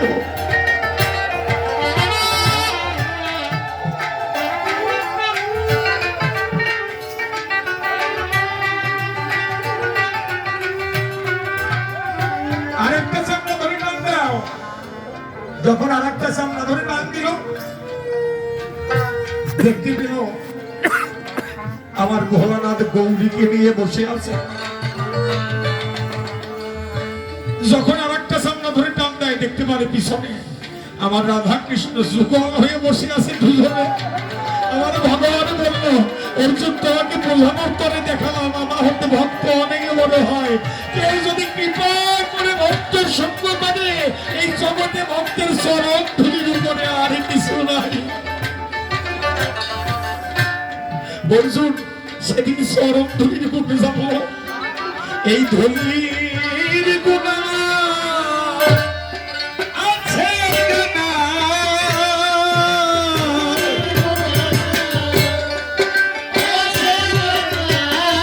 এই চরণ ধুলির গুণা আমার আছে না,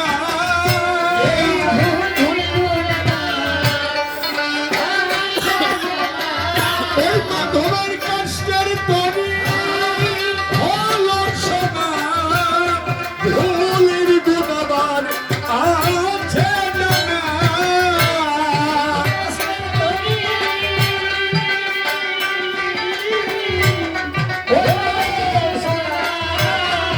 ওই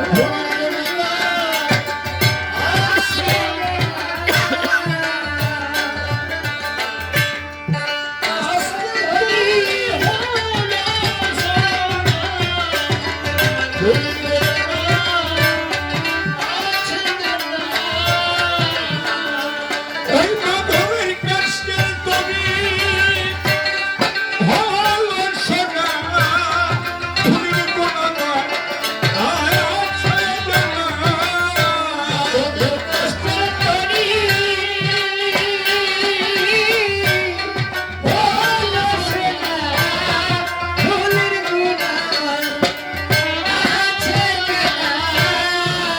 ওটাই আয়নার সমান, এই ভক্তর সঙ্গ করি।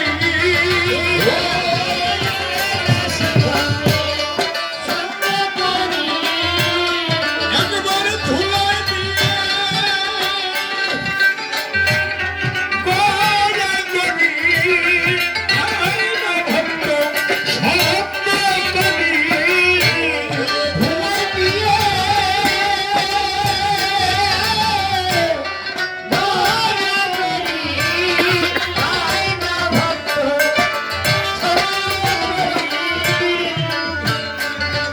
ও মহিষ এখন সময় থাকতে একবারে হরি বলো।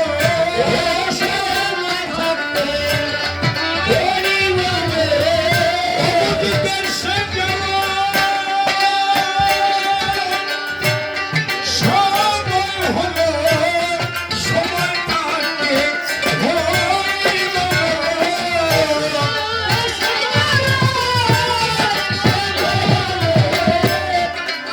সময় থাকতে হরি বলো, সময় থাকতে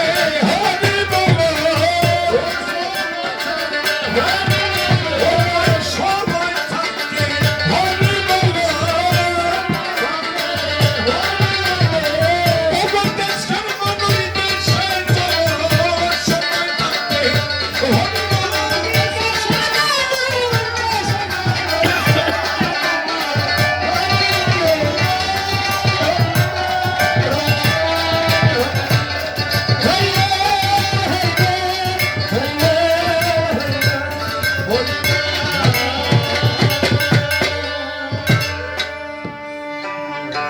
এবার ইসলাম ভাইদের একটা প্রশ্ন আছে।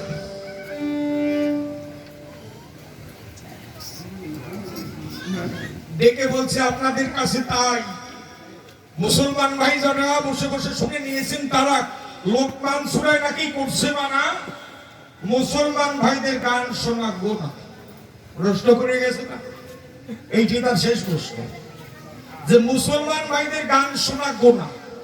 যদি কোন মুসলমান ভাই গান শোনে তার লোকমান সূরায় করেছে মানা জরু তালাক হয়ে যাবে, জরু আর ঘরে থাকবে না। এই জরু মানে কি? জরু মানে ঘরের বিবি বা বউ।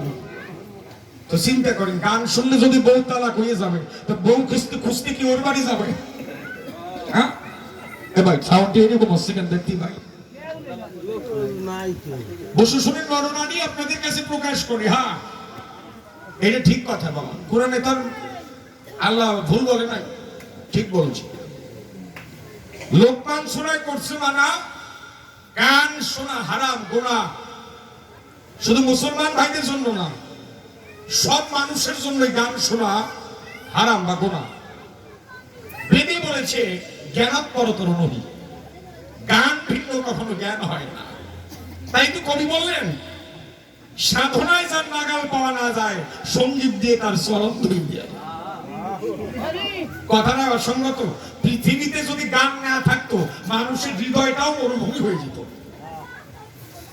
আবার গান শোনা গুনাহ, গান সবার জন্যই গুনাহ।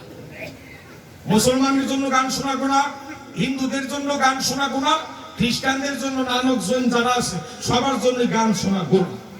আবার গান ছাড়া কারো জ্ঞান দুটোই সত্য। এবার আছেন তত ভক্ত প্রাণ, বুঝার বিষয় কি গান, কি গান শোনা গুনাহ। বিজয় সরকার উনি গানের মধ্যে লিখলেন, যে গানে নাই গানের নেশা নয়নে ঝরে না জল, সে গানে গিয়ে কি হবে তোর ফল। যে গান শুনলে আল্লাহ নবীর কথা মনে হয় না, যে গান শুনলে ভগবানের কথা মনে হয় না, যে গান শুনলে চোখে জল আসে না, ওই গান শোনা সব মানুষের জন্যই হারাম। আর যে গান শুনলে আল্লাহ নবীর কথা মনে হয়, চোখে জল আসে, ওই গান শোনা সব ধর্মের জন্য জায়েজ। উনি বলছে ইসলাম ভাইদের গান শোনা গুনাহ। এটা কোথায় পেয়েছো? দিনের নবী হযরত মুহাম্মদ সাল্লাল্লাহু আলাইহি সাল্লাম উনি একটা মানুষের গান শুনতেন যার নাম হচ্ছে বিল্লাল। যাকে উনি টাকা দিয়ে কিনে নিয়ে এসেছিল। বিল্লালের গলায় এত ভালো কণ্ঠ ছিল, সুরে প্রথম আজান দিয়েছিল বিল্লাল। এই গান শোনা যদি গুনাহ হয়, বড় পীর গান গায় নাই, খাজা মাইনুদ্দিন চিশতি গান গায় নাই, ওর কইছে কি গান শোনা গুনাহ?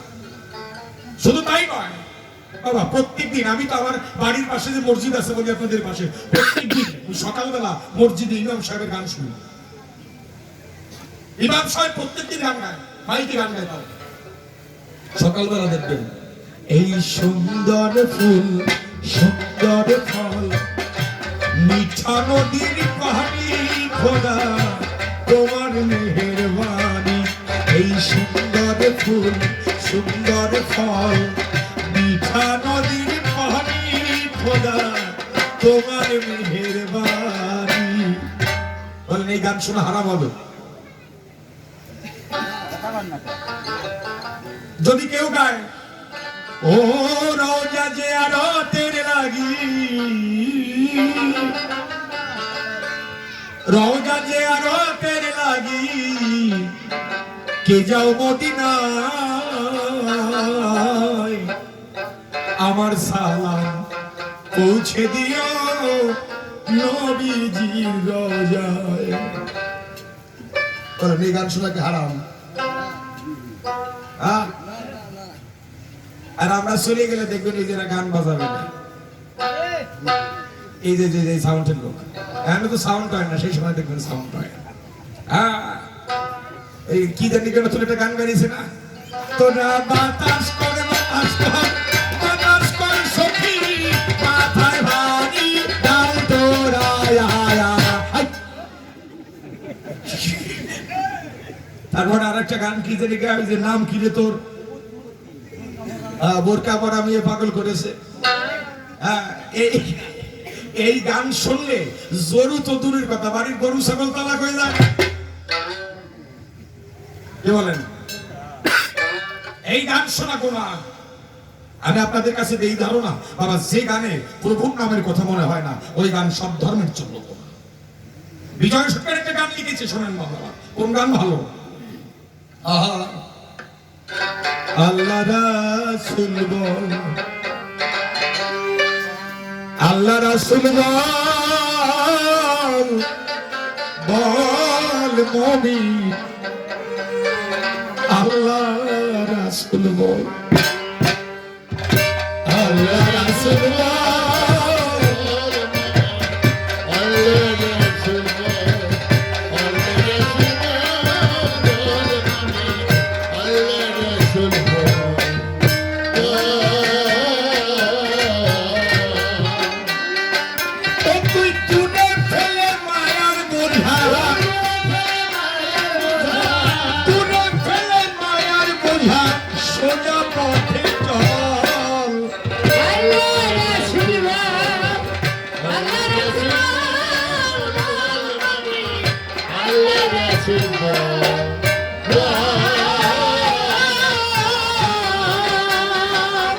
আর ফুরকানে ফরমান করেছে কতবার পাগে যাক, নামাজ রোজা সই রাখিও হাজার যাকাত।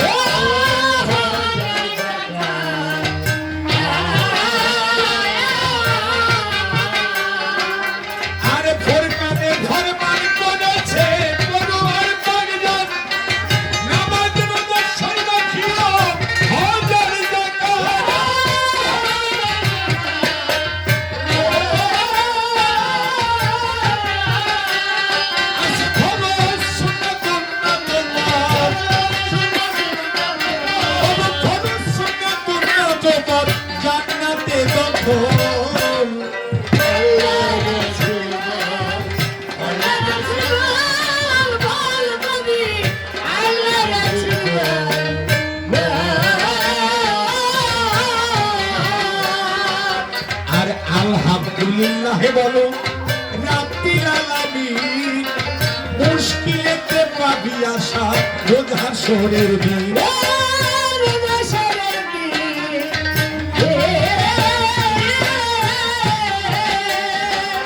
আরে আলহামদুলিল্লাহ বলো রাব্বিল আলামিন মুশকিলেতে পাবি আশা রোজ হাসরের দিন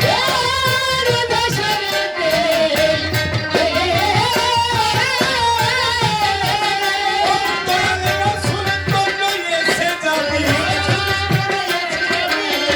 রাসূল তো এসে যাবি উম্মতের সম্পদ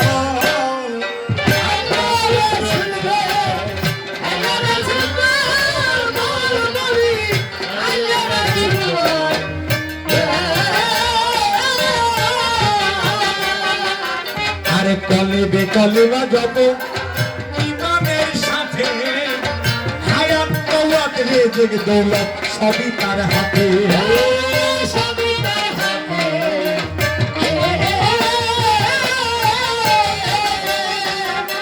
কলেবে কলেবা যত ওই যে একটু আগে নামের কথা বললাম না ভাই যে নামে যার বিশ্বাস ভক্তি নাই যদি কৃষ্ণ নামে কারো বিশ্বাস ভক্তি না থাকে এই ধারণা হাজার হাজার বার এই নাম জপ করলে তাতে কোনো ফল হবে না তদ্রূপ মুসলমান ভাইরা জানে কলেমা তৈয়বা পাঠ না করলে কেউ মুসলমান হয় না।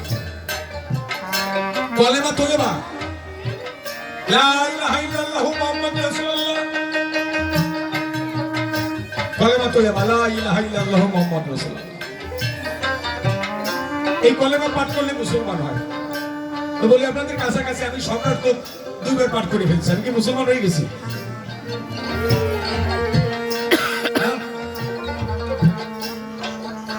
কোরআনে বলছে কালা লা ইলাহা ইল্লাল্লাহু বারাত হাকিকাতান ফান বামারাতান ফিকা এই কলেমার মান না জানি আনফান ফা হাজার হাজার বার পাঠ করলে তুমি কাফের হয়ে যাওয়া যদি কলেমার ভিতরে তোমার ইয়াকিন না থাকে যদি বিশ্বাস না থাকে তাই কলেবে কলেমা যত ইমানের সাথে হায়াত নওয়াত রেজেক দৌলত সবই তার হাতে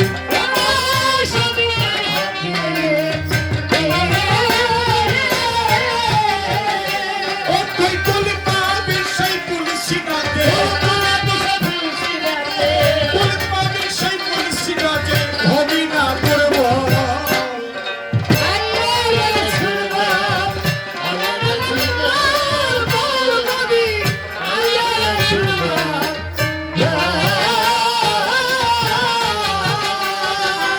আরে লাশরি কিলা হামাবুন পাপি নিরঞ্জন একমেব অদ্বিতীয় ব্রহ্ম সনাতন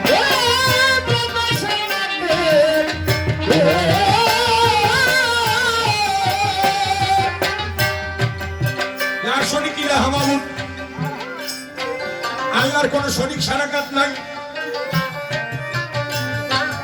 একমেব অদ্বিতীয় বেদে বলেছে আমি এক আমার কোন দ্বিতীয় নাই তা হিন্দুরা নয় কৃষ্ণ নাম নেবে মুসলমান বাড়ি তো নেবে না কি বলে নেবে আরে বাবা কৃষ্ণ নাম আল্লাহ নাম নেওয়া লাগবেন আগে নিজে মানুষ হও আগে নিজে মানুষ হও আগে মানুষ পরে ধর্ম আগে ধর্ম নয় আগে মানুষ হয় তারপরে নির্বাচন করতে হয় তার কোন ধর্ম ধর্ম কি যা ধারণ করে মানুষ বেঁচে থাকে যার ভিতরে হিংসা হানাহানি মারামারি হয় তাকে ধর্ম বলা যায় না একে বাস্তব ছোট কথা শোনে বাবা দুই ভাই বুঝলেন ভাই সাউন্ডটা দেখেন তো দাদা একবার বাজে করে ফেলতেছেন কিন্তু মেন সাউন্ডটা এ ভাই এই মেন সাউন্ডটা একটু দেখো তো গলা ভাঙিয়ে যাচ্ছে সাউন্ড বাড়াও না এটা ঝরঝর করতেছে সাউন্ডটাই দেখো যে আচ্ছা দিয়ে গান সাউন্ডটা ঠিক করো দুই ভাই তো বড় ভাই হচ্ছে সানাল ফকিরের ভক্ত আর ছোট ভাই হচ্ছে ওই যে ওরাকান্দি গুরুচাঁদ ঠাকুরের ভক্ত এই দুই ভাই দুইজনের ভক্ত গাছ বাড়িতে একটা কাঁঠাল গাছ একটা কাঁঠাল হয়েছে তো বড় ভাই মনে মনে মানত করছে যে প্রথম গাছের প্রথম কাঁঠাল সানাল ফকিরের ভাই দেব গুরুর ভাই দেব এদিকে ছোট ভাই মানত করছে এই প্রথম গাছের প্রথম কাঁঠাল গুরুচাঁদ ঠাকুরের পায়ে দেবো। কাঁঠাল একটা মানুষই দুই জায়গায় হয়ে গেছে। এখন যখন ছোট ভাই বাড়ি থাকে না, বড় ভাই গাছে ওঠে দেখে কাঁঠাল পাকছে কিনা। আবার যখন বড় ভাই থাকে না, তখন ছোট ভাই গাছে উঠে চাপ দিয়ে দেখে কাঁঠাল পাকছে কিনা। কাঁঠাল পাকে নাই, কিন্তু দুই ভাইয়ের গাছের ওঠার ঠেলা গাছ তেলা তেলা হয়ে গেছে। কাঁঠাল পাকে নাই, গাছ তেলা তেলা হয়ে গেছে। একদিন ছোট ভাই বাড়ি নাই, বড় ভাই আছে, তাই বড় ভাই গাছে উঠে দেখে যে কাঁঠাল পাকিয়ে গেছে। তো কাঁঠাল পাইনে নিয়ে সে সাথে হাঁটা রাস্তা ৮ রশি ২২ রশি দিয়ে হাঁটতে হাঁটতে ওরা এই যে মানিক নবাবগঞ্জে গেছে। গিয়ে সানাল ফকিরের পায়ে যখন কাঁঠাল দিছে, সানাল ফকির ধমক দিয়ে কয়ে, এ কার কাঁঠাল আনছিস? এটা আমার কাঁঠাল না, এ তো গুরুচাঁদ ঠাকুরের কাঁঠাল, তা দিয়ে আয়। এই যে আনছিস। তো ভক্ত করছি গিয়ে কাঁঠাল নিয়ে আবার ওরা কান দিয়ে হাঁটাচ্ছে। ওরা কান দিয়ে গিয়ে যখন গুরুচাঁদ ঠাকুরের পায়ে কাঁঠাল দেয়, গুরুচাঁদ ঠাকুর ডেকে কয়ে, এ কার কাঁঠাল আনছিস? এ তো আমার কাঁঠাল না, এ তো সানাল ফকিরের কাঁঠাল, তা দিয়ে আয়। ওই জায়গাতে কাঁঠাল মাথায় নিয়ে আবার হাঁটাতেছে। যখন সানাল ফকিরের পায়ে গিয়ে আবার কাঁঠাল দিছে, সানাল ফকির ডেকে কয়, সর দিয়ে তো দাঁত ছুটি ফেলাই দেবো বিয়া। গুরুর কথা রাখিস না, যা কাঁঠাল ধর দিয়ে আয়। ওই কাঁঠাল নিয়ে আবার হাঁটাতেছে। এই ২২ রশি ৮ রশি রাখে ২২ রশি বাবু বাড়ি আছে না, ওই বাবু বাড়ির ঝোরের কাছে এসে চিন্তা করতেছে, এইবার কাঁঠাল নিয়ে ওরা কান দিকে লাঠির বাড়ি খাবো। এক কাঁঠাল নিয়ে ঘোরা যায় না, কাঁঠাল জোরে ফেলাইতেছে, জোরে ফেলাইতে বাড়ি চলে এসে। বাড়ি এসে দেখতে পারে তাই যে ছোট ভাই কান্না করতে করতে ধুলে ঘোরা ঘুরি যাচ্ছে। বড় ভাই ডেকে কয়ে, কাঁদিস কেন? কাঁদবো না, তুমি আবার কাঁঠাল নিলে কেন? আবার গুরু নামে মানুষ এবার কাঁঠাল। বড় ভাই কয়, তোর কাঁঠাল নিয়ে যে কি জ্বালাইছিলাম তো তুই জানিস। এই জ্বালায় তুই বললে তুই আর কাঁঠালের কথা কইছি না। ডেকে বলে, ভাই তোর কাঁঠাল আমি নেই নাই, তোর কাঁঠাল বাবু বাড়ির ঝরে আছে, যে জায়গা মনে চায় তুই দিয়ে আয়। মানে আমি কয়বার ঘুরিয়েছি, তুইও কয়বার ঘুরিয়ে, তোর যে জায়গা মনে চায় যা। ছোট ভাই চালাক কথা, ছোট ভাই চিন্তা করে দাদা কাঁঠাল নিয়ে ফেলাইছে, এর মধ্যে কারণ আছে। ছোট ভাই ডেকে কয়, দাদা তুই কাঁঠাল কোথায় ফেলাইছিস চল দেখাই দিবি আমারে। বড় ভাই আগে আগে যায়, ছোট ভাই পিছনে যায়। যখন এসেছে বাবু বাড়ির ঝরে, দেখতে পারে কাঁঠাল যেখানে ছিল সেইখানে আছে। আশ্চর্য বিষয়, দুইজন লোক কাঁঠালের দুই পাশে বসা হয়। এক পাশে সানাল ফকির বসা, আর এক পাশে গুরুচাঁদ ঠাকুর বসা। কাঁঠাল তারা ভেঙে নিয়েছে। সানাল ফকির গুরুচাঁদ ঠাকুরের মুখে তুলে দেয়, গুরুচাঁদ ঠাকুর সানাল ফকিরের মুখে তুলে দেয়। প্রশাসনের বিক্ষোভ হলো, মহামানবের মিলন হলো। মানুষের কাছে গেলে জাতাজাতি।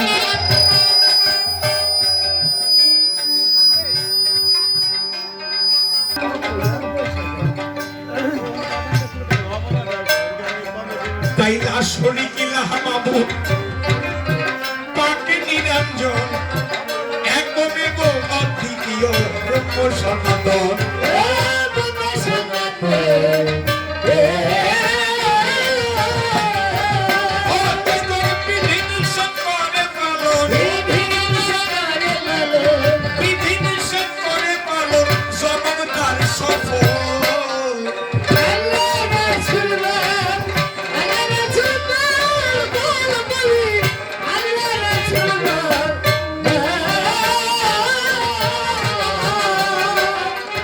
বিজয় বলে বেদ পুরাণ, বাইবেল বেদান্ত, ভর দুনিয়ায় আশ্বাস যোগায় আসমানি গ্রন্থ।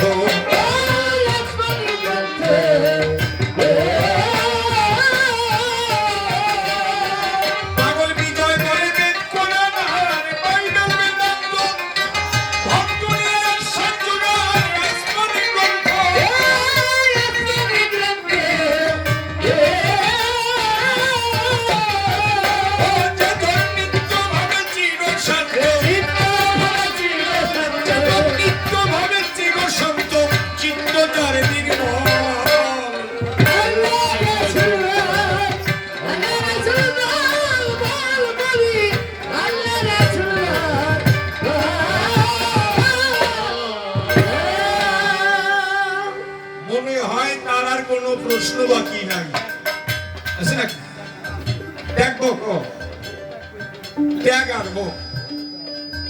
কথা বলে দেশে অদ্য সভায় না।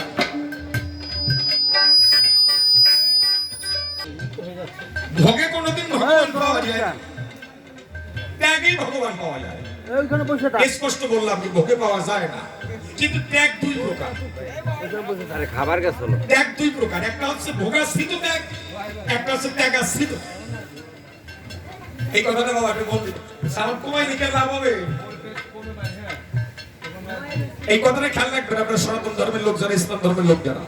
ত্যাগ দুই প্রকার, একটা হচ্ছে ত্যাগাশ্রিত ত্যাগ, একটা হচ্ছে ভোগাশ্রিত ত্যাগ। ভোগাশ্রিত ত্যাগ কারে বটে কয়? ভোগের ঘরে থেকে ত্যাগ করতে পারলে তার ভোগাশ্রিত ত্যাগ হয়, মানে ভোগকে আশ্রয় করেছেন কিন্তু আপনার রাস্তাটা ত্যাগের। গীতায় বলেছেন যিনি সংসারে থেকে কর্মফলকে ত্যাগ করতে পেরেছে সেই নিত্যসন্ন্যাসী। আপনি সংসারে আছেন কিন্তু সংসারের কোনো মোহ আপনার নেই। আপনি সংসারে কাজ করছেন গোবিন্দের ইচ্ছায়, ধান চাষ করছেন গোবিন্দ যা তোমার ইচ্ছা। একে বলে ভোগাশ্রিত ত্যাগ, মানে ভোগকে আশ্রয় করেছেন। আপনার সংসার আছে, ছেলে আছে, মেয়ে আছে, মানে সকল কিছু আপনার আছে, আবার কোনো কিছুই আপনার নেই। সকল কিছুর ভিতরে আপনি আছেন, আবার কোনো কিছুর ভিতরে আপনি নাই। একে বলে ভোগাশ্রিত ত্যাগ। আর ত্যাগাশ্রিত ত্যাগ কি? যিনি ত্যাগকে আশ্রয় করেছে, মানে সংসার ধর্ম ত্যাগ করে দিয়েছে, সকল কিছু ত্যাগ করেছে, কর্মফলকে ত্যাগ করেছে, তাকে বলে ত্যাগাশ্রিত ত্যাগ। ত্যাগ আপনাকে করতেই হবে, আপনি সংসারে থেকে করেন আর বাইরে থেকে করেন। ত্যাগ ছাড়া কোনোদিন ভগবানের সম্পদ ভোগ করা যায় না। এইবার ত্যাগ করতে হবে। কি ত্যাগ? আপনি সংসারে থাকেন বা সন্ন্যাসী হন, দুইটা মানুষকেই বলছি ত্যাগ করতে হবে। কি ত্যাগ? প্রথম হচ্ছে তোমার কর্মফলকে ত্যাগ করতে হবে। যত কর্মফল আছে সব ফলকে ত্যাগ করতে হবে।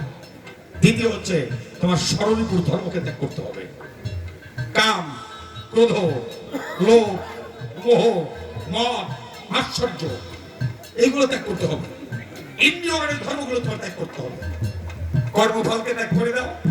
এই ত্যাগ করতে পারলে তুমি ভগবানের সম্পদ ভোগ করতে পারবে। ত্যাগ না করলে ভোগ করা যায় না। আগে ত্যাগ করো, ত্যাগ করলে তুমি যে ভোগ পাবা ওই ভোগ তোমার টাকায় মিলবে না। কি ভোগ? আপনারা কি মনে করেন যারা যারা ত্যাগী তারা একবার নিঃস্ব মানুষ তাই পাবেন নাকি? না, এই কথাটা বলে যাই আপনার দিকের কাছে। মনে করেন একজন সাধু আপনার বাড়ি ভিক্ষা করতে গেছে, আপনার কোটি কোটি টাকা আছে, কিন্তু সাধু আপনার কাছে ভিক্ষা গেছে। আপনি সাধুর পায়ে পড়ে বলতেছেন, সাধু বাবা কৃপা করো, একটু আশীর্বাদ করো, আমার ছেলেটা যেন ভালো হয়। তাহলে আপনার কোটি কোটি টাকার ভিতরে যা আছে আর সাধুর কাছে যা আছে তা আপনার টাকার ভিতরে নেই। তার একটা মুখের কথা দিলে আপনার ছেলে ভালো হয়ে যাবে, মরা মানুষ ভালো হয়ে যাবে। এই ভোগ তুমি করতে পারবে। আগে ত্যাগ করো, আগে কামনা বাসনা ত্যাগ করো, প্রভুর নাম সম্বল করো, এরপরে তুমি যে ভোগ করবে এই ভোগ, এই সুখ আর কোনোদিন কেউ পাবে না। আমি আপনাদের কাছে এই ধারণা, টাকা পয়সা জমিদারি এই সবে সুখ আসে না। সুখ আসে যার ভিতরে কৃষ্ণ ভক্তি ভরা হয়, তার কোনো বাধা থাকে না। তুমি বিশ্বভরা যার কোলা হাতে করে কি তার কোলা। এই জন্য তোমার কাছে স্পষ্ট করে দিলাম, মানা ত্যাগ ছাড়া কোনোদিন আল্লাহ ভগবানকে পাওয়া সম্ভব না। আল্লাহ কেউ না, ত্যাগ ছাড়া পাবেন। ত্যাগ করতেই হবে। আপনি ত্যাগ করেন পরে ভোগ করেন, আগে ভোগ করেন না। ভোগ করলে পরে ত্যাগ করা যায় না। আগে ত্যাগ করেন, ত্যাগ করে ভোগ করবেন। কেমন করে রাগ করেন না। এই জগতে দেখেন, আপনি মাছ মাংস ত্যাগ করলেন, একটা সাপোজ উদাহরণ দিচ্ছি। আপনি মাছ মাংস ত্যাগ করলেন, মাছ মাংস তো গরিব মানুষের খাওয়া। আপনি মাছ মাংস ত্যাগ করেন, প্রভুর কৃপায় আপনার ছানার অভাব হবে না। আপনি মাছ মাংস ত্যাগ করে দিয়েছেন, প্রভুর কৃপায় আপনার ছানার অভাব হবে না, দধির অভাব হবে না। মানুষের বাড়ি সেবা করতে যাবেন, আপনার ছানা দেবে, ফল দেবে, যে সেবা দেবে ওইটা ওই যে ত্যাগ করছেন, বাজে জিনিস ত্যাগ করছেন, ভালো জিনিস ভোগ করতেছেন। আপনি নারী সুখ ত্যাগ করেন, যখনই আপনি নারী সুখ ত্যাগ করবেন তখন দেহ আর দেহের মিলন হবে। জীবাত্মা পরমাত্মা মিলন হবে অখণ্ড আনন্দ, যেখানে খণ্ড আনন্দ হয় না, পরম আনন্দ দেশে যাবে। ত্যাগ করতে হবে। তুমি বাইরের বাতাসকে ত্যাগ করো, নিজের বাতাসকে গ্রহণ করো, কোনোদিন তোমার গায়ে ঠান্ডা গরম লাগবে না। এই জগতের সাধক যারা, তাদের দেহটাকে পুরানো যায় না, মাটি দিয়ে দেয়। কেন যায় জানেন? আগুনে তাদের দেহ ক্ষতি হয় না, জলে তাদের দেহ পচে না, মাটিতে তাদের দেহ ধরে না। কেননা পঞ্চভৌতিক সাধনা করে দেহটাকে পঞ্চভাগ করে ফেলেছে। এই জন্য এই ধারণা, ত্যাগ না করতে পারলে কোনোদিন ভোগ করা যায় না। ত্যাগ করো, ভোগ করতে পারবা। আর বাজে জিনিস ভোগ করবে জীবন, আর ত্যাগ করবো কি তুমি? আর তো প্রশ্ন নাই।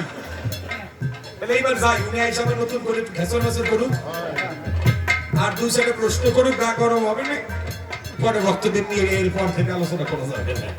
এই পর্যন্ত আমার আসলে শেষ করিতে হয়, তবে কেন বেশি কথা বলিয়ে সবাই এই পর্যন্ত আমার আসলে হয়ে গেল। প্রেমানন্দে ভক্তি